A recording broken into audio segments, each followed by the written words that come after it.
As isolating as it was of an experience that it was, it definitely, each person handles it their own way. So for me, I made it more isolating than it maybe needed to be.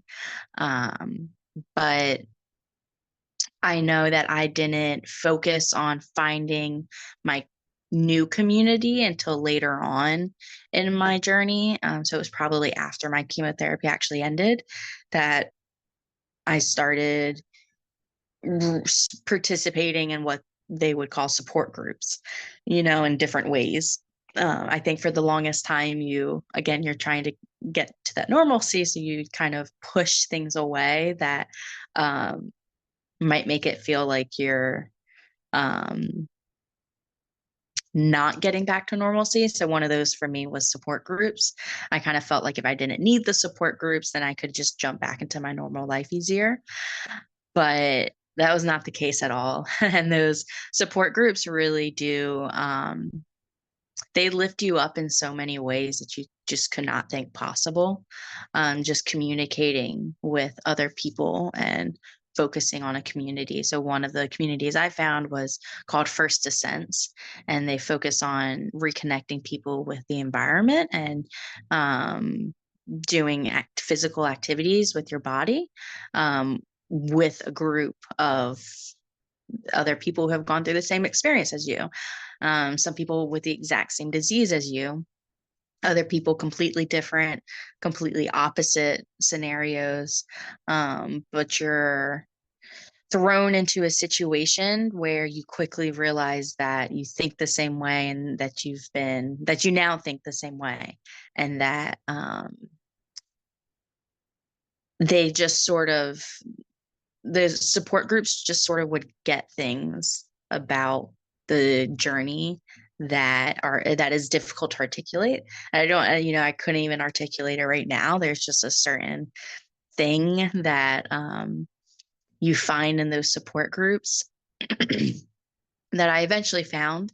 At the same time, the hard reality is you're meeting other people that have just had sometimes more stark diagnosis than yourself.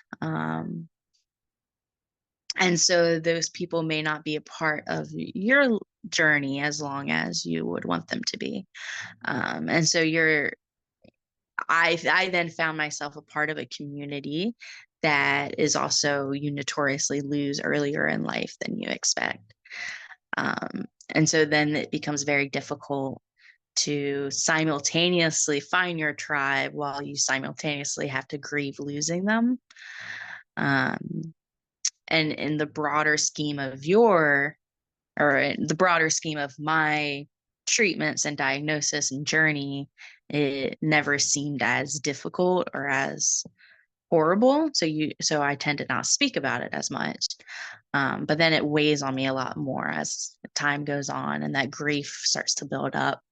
Um, and so now the like broader part of my journey, I think after 5 or 6 years, almost 7 years now, is just more around that grief around the people that you lose during the journey. And so I think that's another part of like when you're trying to rush back to normalcy, just being patient because you never know who you're going to meet any single day.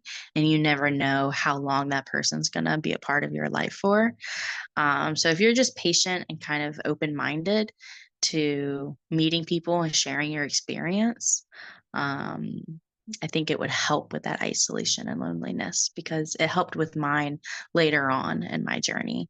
I just wish I had the courage and foresight, I guess, to participate in some of those things earlier on, and had those people a part of my journey earlier on than they did become a part of my journey.